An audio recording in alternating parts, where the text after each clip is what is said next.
जी बिस्मिल्लाहिर्रहमानिर्रहीम। Fourier transform हमने start किया था, तो हमारे पास फोरियर ट्रांसफॉर्म का इक्वेशन जो था वो हमारे पास बन रहा था x of omega is equal to n minus infinity to infinity x of n e की power minus j omega N.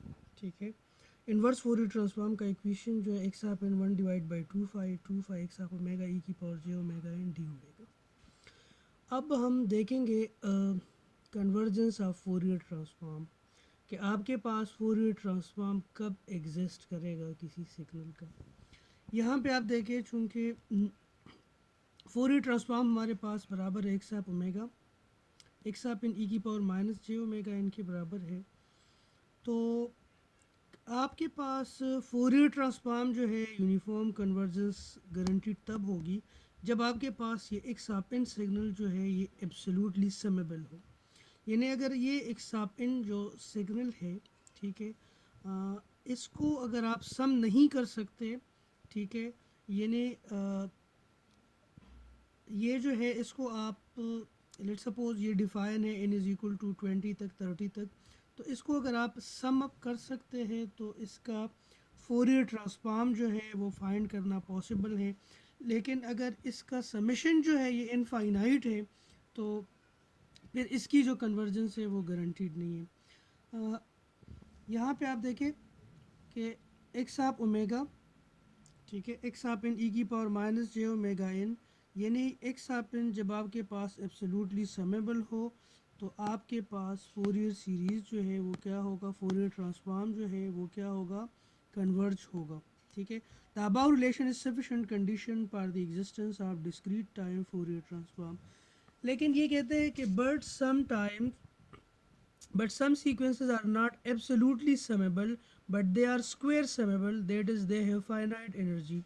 कहते हैं कि कभी कभार ऐसे होता है कि हमारे पास एक सीक्वेंस होता है एक सापेन, वो समेबल नहीं होता लेकिन वो स्क्वायर समेबल होता है। ठीक है, इसको हम देखेंगे।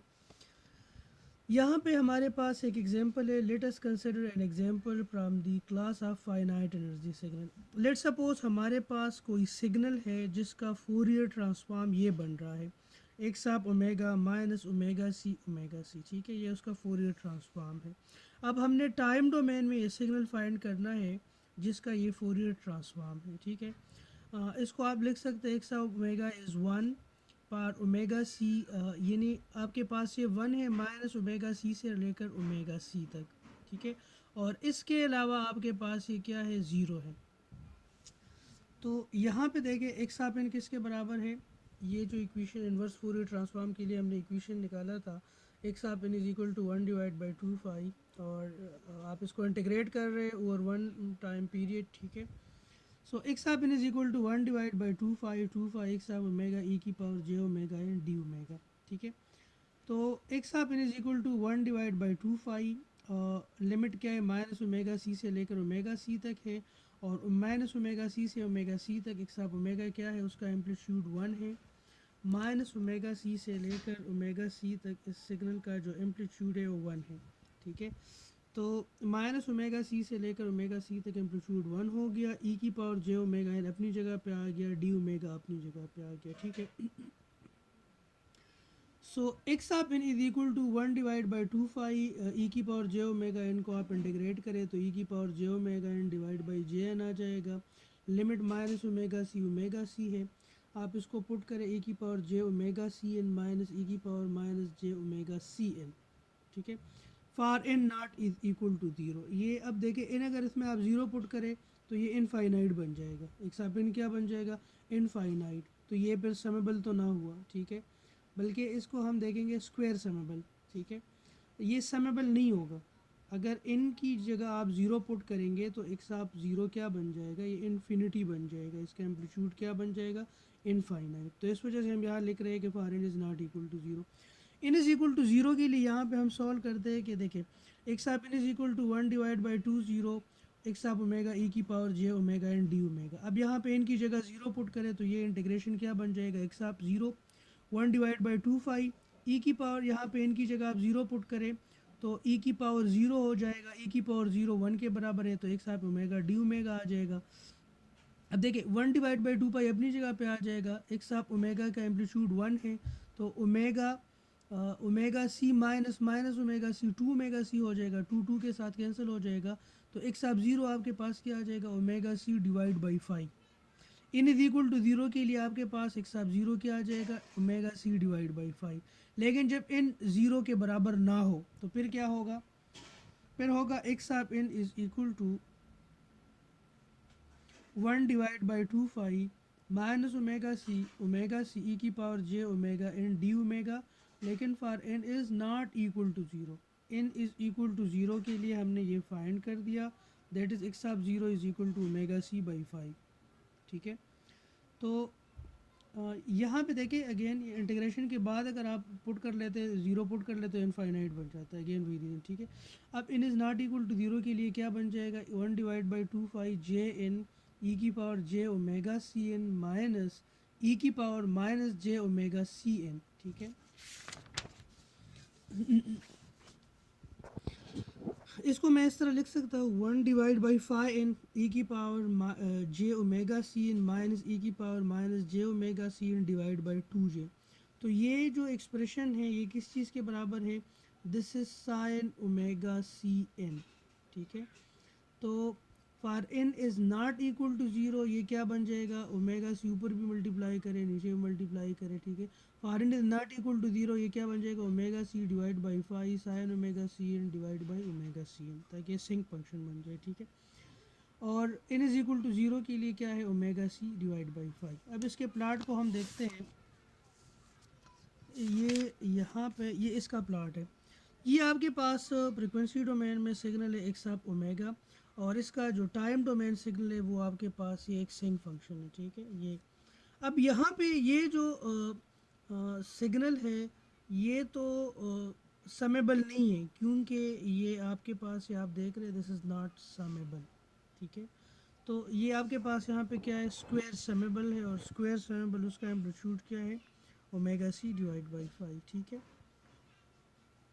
18 is equal to zero, x of n क्या है, ओमेगा सी बाई 5। ठीक है, तो अगर इस सिग्नल का अगर आप फूरियर ट्रांसफॉर्म लेते हैं, ठीक है, तो उससे आपके पास ये सिग्नल आएगा, और इस सिग्नल का अगर आप फूरियर ट्रांसफॉर्म लेते हैं तो आपके पास ये सिग्नल आएगा।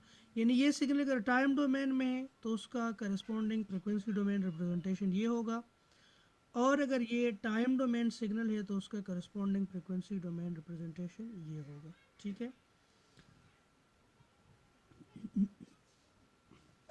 जी, एनर्जी डेंसिटी स्पेक्ट्रम आप ए पीरियाडिक सिग्नल को हम पढ़ेंगे। जिस तरह हमने power density spectrum of periodic signal में हमने देखा था, हमारे पास वहाँ पे जो फूरियर सीरीज़ कोफिशिएंट था उसका अगर हम स्क्वायर ले लेते तो हमारे पास जो एक्सप्रेशन आता था उसको हम कहते थे power density spectrum of periodic signal. अब चूंकि ए पीरियाडिक सिग्नल आपके पास एनर्जी सिग्नल्स होते हैं, तो energy density spectrum of A periodic signals क्या होगा, सिंपली एक्स ऑफ ओमेगा का आप स्क्वायर ले लें। ठीक है, सिंपली आप क्या करें, एक्स ऑफ ओमेगा का आप स्क्वायर ले लें। इसकी इवन सिमेट्री ऑड सिमेट्री ये खुद देख लें, इससे जिसमें कुछ इतना मुश्किल नहीं है। इवन सिमेट्री का क्या मतलब है, ठीक है, ऑड सिमेट्री का क्या मतलब है, ठीक है, ये देख ले थोड़ा आप लोग। मैं स्ट्रेट एग्जांपल की तरफ आऊँगा। एग्जांपल में आप लोगों को बताया गया है कि determine and sketch the energy density spectrum of the signal. आपके पास सिग्नल क्या है, एक्स आप एन ए की पावर एन यू आप एन। तो पहले तो ये देखें कि ये समेबल है, एक्स आप एन समेबल है कि नहीं है। चूंकि ए जो है दिस इज़ लेस देन 1, तो ये आपके पास क्या है, समेबल है, क्योंकि ज्योमेट्रिक सीरीज़ बन जाएगा, इनफाइनाइट ज्योमेट्रिक सीरीज़ बन जाएगा, और इनफाइनाइट ज्योमेट्रिक सीरीज़ को आप लोग ऐड कर सकते हैं। ठीक है, उसका डायरेक्ट समेशन का फार्मूला है। तो since the sequence a is less than 1, the sequence x of n is absolutely summable as can be verified by applying the geometric summation formula। कि अगर आप इस पे geometric summation formula अप्लाई कर ले तो 1/1 माइनस ए आ जाएगा। ठीक है जी, यहाँ पे x ऑफ n क्या है, this is a n u of n. तो एक्स ऑफ ओमेगा हमने इसका फोरियर ट्रांसफॉर्म फाइंड करना है, और हमने इसकी एनर्जी स्पेक्ट्रल डेंसिटी फाइंड करनी है। तो एक्स ऑफ ओमेगा किस चीज़ के बराबर है, n is equal to minus infinity to infinity. X of n की जगह क्या आ जाएगा, ए की power n u of n आ जाएगा, और ई की power minus j omega n. ठीक है, अब इसका लिमिट है n is equal to minus infinity और टू इन्फिनिटी। यहाँ पे यू आप इन जो है यू आप इन हमने देखा था कि यू आप इन इज इक्वल टू 1 और क्या है n is greater than zero, यानी n ज़ीरो से लेकर इन्फिनिटी तक इसका रेंज है यू आप इन का। ठीक है, यू आप इन का रेंज क्या है, ये उसका रेंज है। तो चूंकि यू आप इन एग्जिस्ट नहीं करता for in less than zero, तो इस वजह से ये जो लिमिट है माइनस इन्फिनिटी से ज़ीरो तक, उसके लिए यू आप इन एग्जिस्ट नहीं करता, तो ये ज़ीरो हो जाएगा। तो n is equal to zero to infinity a n आ जाएगा ई की power minus j omega n आ जाएगा। ठीक है, n is equal to zero to infinity, इसको मैं लिख सकता हूँ ए ई की पावर माइनस जे ओमेगा, और ये मैं इस तरह लिख सकता हूँ। ठीक है, तो ज्योमेट्रिक सीरीज़ हमें पता है कि ज्योमेट्रिक सीरीज़ में हमने देखा था कि ए की power n n is equal to zero to infinity. तो ये क्या बन जाएगा, one minus sorry let suppose अगर ये फाइनाइट है, इन ये फाइनाइट है, तो वन माइनस ए की पावर एन आ जाएगा, वन माइनस ए। लेकिन अगर ये इनफाइनाइट है, इनफाइनाइट रेंज है, तो फिर ज्योमेट्रिक सीरीज़ क्या बनेगा, अगर इनफाइनाइट है तो n is equal to zero to infinity a की पावर n, तो इसका समेशन क्या बनेगा, one divide by one minus a. Infinite geometric series का समेशन ये बनेगा और फाइनाइट ज्योमेट्रिक सीरीज़ का ये बनेगा। ठीक है, तो चूंकि ये इनफाइनाइट ज्योमेट्रिक सीरीज़ है, तो हमारे पास इसका क्या आ जाएगा, one divide by one minus a e की पावर जे ओमेगा। तो ये हमारे पास इसका फोरियर ट्रांसफॉर्म आ गया। फोरियर ट्रांसफॉर्म किस चीज़ के बराबर आ गया, one divide by one minus a e की पावर जे ओमेगा। अब चूंकि अगर हम इसका स्क्वायर ले लेते हैं, एनर्जी स्पेक्ट्रल डेंसिटी किस चीज़ के बराबर है, एस एक्स एक्स ओमेगा, एक्स आप ओमेगा स्क्वायर, यानी एक्स आप ओमेगा और एक्स ओमेगा कंजुगेट का स्क्वायर। ठीक है, तो x omega one divide by one minus a e की पावर माइनस जे ओमेगा, और इसका कंजुगेट जो है ये प्लस हो जाएगा, one divide by one minus e की पावर प्लस जे ओमेगा हो जाएगा। ठीक है, तो अब आप क्या करें, इनको सिंपल आप मल्टीप्लाई करें, तो one a e minus j omega a e plus j omega plus a square e की power minus j omega e की पावर जे ओमेगा। ठीक है, इसको मैं इस तरह से वन माइनस यहाँ से ए कामन ले लिया, ई की पावर जे ओमेगा प्लस ई की पावर माइनस जे ओमेगा, और यहाँ पे देखिए ए स्क्वायर और ई माइनस जे ओमेगा ई जे ओमेगा, तो इसको मैं लिख सकता हूँ ई की power minus j omega plus j omega. ठीक है, ये ई की पावर ये चूंकि मल्टीप्लाई हो रहे हैं, तो इसके पावर क्या हो जाएंगे, एट हो जाएंगे, तो ई की पावर माइनस जे ओमेगा मैं लिख सकता हूँ, ई की पावर इनको इसको मैं लिख सकता हूँ ई की power minus j omega dot E की पावर जे ओमेगा, तो इसको मैं लिख सकता हूँ ई की power minus j omega plus ई की पावर जे ओमेगा। तो ये कैंसिल आउट हो जाएगा, ज़ीरो आ जाएगा, तो इससे क्या आ जाएगा, वन आ जाएगा। तो इसको मैं लिख सकता हूँ ए स्क्वायर। अब यहाँ पे देखिए वन माइनस टू ऊपर भी मल्टीप्लाई करे और इससे उसको इसको ये जो है इस पोर्शन को टू से मल्टीप्लाई भी करे और डिवाइड भी करे, तो आपके पास क्या आ जाएगा, टू ए ई की पावर जे ओमेगा प्लस ई की power minus j omega divide by two plus a square. तो ये जो टर्म है ये किस चीज़ के बराबर है, this is a cos omega के बराबर है, तो one divide by one minus two A cos omega plus a square. ठीक है, अब इन्होंने इसको प्लाट किया है जी। यहाँ पे आप देखें कि अगर ए आपके पास पॉजिटिव है, ठीक है, इफ ए इज़ पॉजिटिव यानी 0.5 इन यू आप इन है, ठीक है, तो आपके पास ये टाइम डोमेन सिग्नल बनेगा, और ये इसका एनर्जी स्पेक्ट्रल डेंसिटी आपके पास ये बनेगा, एनर्जी स्पेक्ट्रल डेंसिटी ये बनेगा। ठीक है, इन्होंने मैटलैब से इसको प्लॉट किया है। ए की वैल्यू आप अगर 0.5 पुट करें तो ये आपके पास इसकी एनर्जी स्पेक्ट्रल डेंसिटी है। और अगर आपके पास ये माइनस है, ठीक है, यानी ए जो है दैट इज़ -0.5, तो आपके पास टाइम डोमेन सिग्नल ये बनेगा, और इसका एनर्जी स्पेक्ट्रल डेंसिटी जो है ये बनेगा। ये आपको बता रहा है कि किन किन फ्रिक्वेंसीज पे आपके पास एनर्जी ज़्यादा है। यहाँ पे आप देखें कि -5/2 से लेकर 5/2 तक की जो फ्रिक्वेंसीज है उस पे एनर्जी डिस्ट्रीब्यूशन ज़्यादा है, और इसके अलावा जो आपके पास फ्रिक्वेंसीज है देखिए हमने तो देखा था कि डिस्क्रीट टाइम सिग्नल की फ्रिक्वेंसी रेंज क्या है, -5 से लेकर 5 तक, ये कंप्लीट रेंज है। -5 से लेकर 5 तक आपके पास क्या है, this is complete range of the frequencies, या 0 से लेकर 5 तक। कंटिन्यूस टाइम सिग्नल में तो फ्रिक्वेंसी रेंज क्या है, -इन्फिनिटी से इन्फिनिटी तक है, लेकिन डिस्क्रीट टाइम सिग्नल की फ्रिक्वेंसी रेंज क्या है, 0 से 5 या -5 से 5 तक। तो यहाँ पे आप देखें कि -5 से लेकर 5 तक एनर्जी की डिस्ट्रीब्यूशन क्या है। तो ये आप देखें एनर्जी की ये डिस्ट्रीब्यूशन है, -5/2 से लेकर 5/2 तक एनर्जी जो है वो बढ़ रही है। देखिए -5/2 से 0 की तरफ आप जाएंगे तो आपके पास एनर्जी डिस्ट्रीब्यूशन बढ़ रही है, और उसके बाद एनर्जी कम हो रही है, ठीक है। यहाँ पे अगर एक ही जो वैल्यू है इसको आप -0.5 लेते हैं तो आपके पास टाइम डोमेन में तो ये सिग्नल बन रहा है, और इसका जो एनर्जी स्पेक्ट्रल डेंसिटी है वो ये बनेगा कि आपके पास -5 से आप -5/2 की तरफ अगर आप जाएंगे तो आपके पास एनर्जी स्पेक्ट्रल डेंसिटी कम होती जा रही है। फिर -5/2 से लेकर 0 तक आपके पास बहुत कम एनर्जी है, कांस्टेंट है लेकिन बहुत कम है, ठीक है। तो ये आप लोगों ने देखा कि इस ग्राफ को हमने किस तरह इंटरप्रेट करना है। हम एक और एग्जांपल करेंगे, ठीक है। इस एग्जांपल को आप समझने की कोशिश करें। हमारे पास एक सापेन जो है उसका एम्पलीट्यूड ए है 0 से लेकर L-1 तक, और इसके अलावा 0 है। ये हम इस एग्जांपल 4.24 को हम स्टडी कर रहे हैं। हमारे पास ये सिग्नल है, इसका एम्पलीट्यूड ए है 0 से लेकर L-1 तक, ठीक है। L-1 तक इसका एम्पलीट्यूड ए है, और इसके अलावा क्या है, ये 0 है। दिस इज़ ए पीरियाडिक, इन्हें ख़ुद को रिपीट नहीं कर रहा। तो हमने क्या करना है, इसका फोरियर ट्रांसफॉर्म और energy spectrum density, energy density spectrum हमने फाइंड करना है, ठीक है।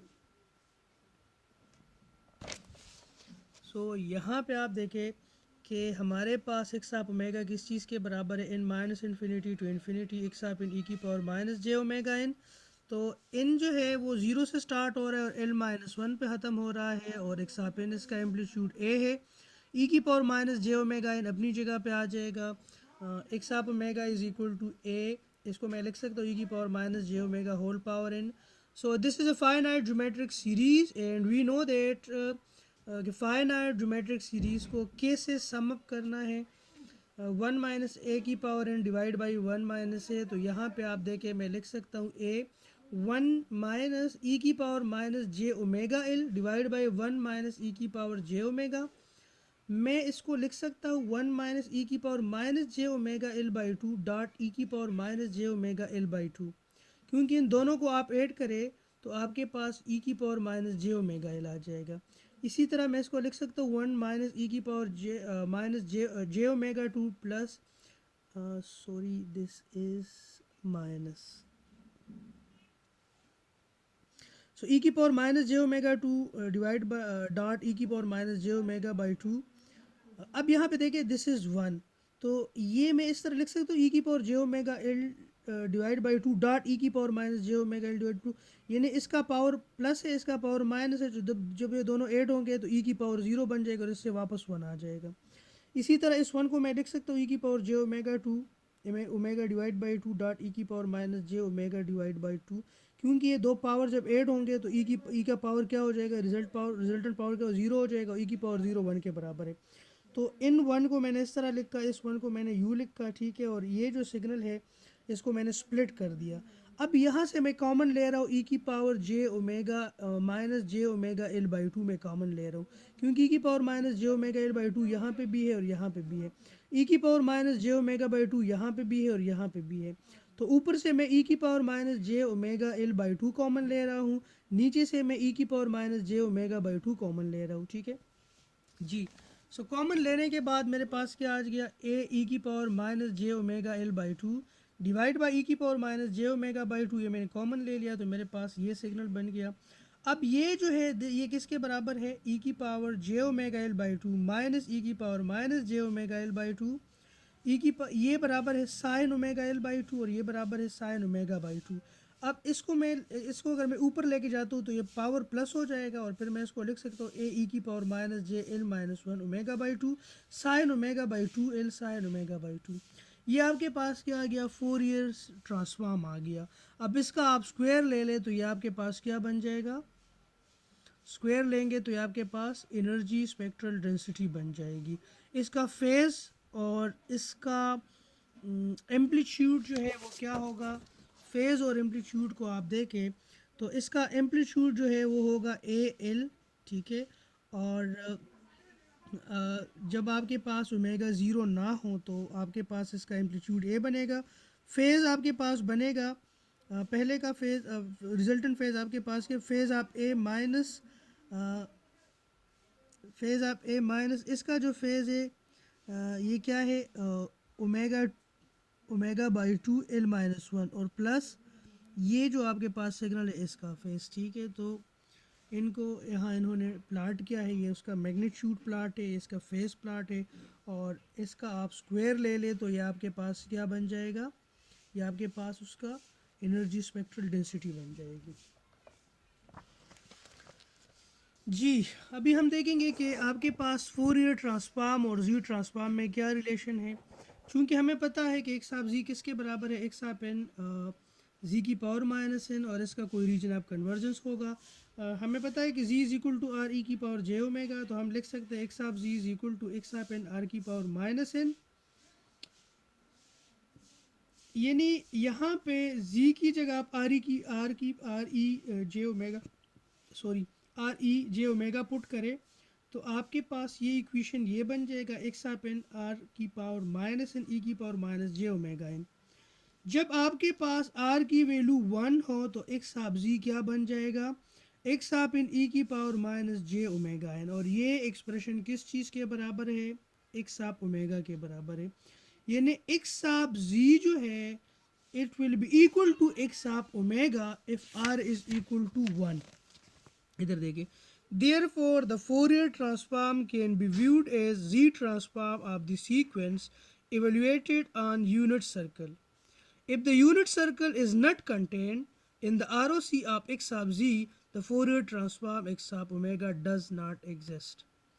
आपके पास टाइम डोमेन में एक सीक्वेंस है, ठीक है। लेट्स सपोज कोई एक सिग्नल है एक्स आप एन। अब जब आप उसको जी डोमेन में लेके जाते हैं और उसका जो रीजन ऑफ कन्वर्जेंस है वो अगर यूनिट सर्कल कंटेन नहीं कर रहा तो उसका फोरियर ट्रांसफॉर्म एग्जिस्ट नहीं कर रहा। उसका फोरियर ट्रांसफॉर्म सिर्फ और सिर्फ एग्जिस्ट करेगा if the unit circle is content in the R O C of x of z, then the Fourier transform will exist, otherwise the Fourier transform will not exist, ठीक है।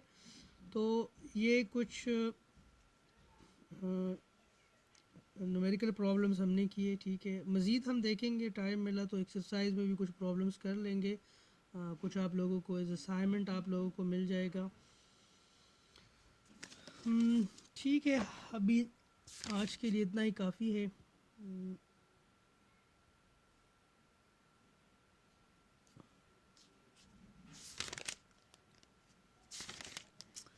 ठीक है, okay, अल्लाह हाफिज़।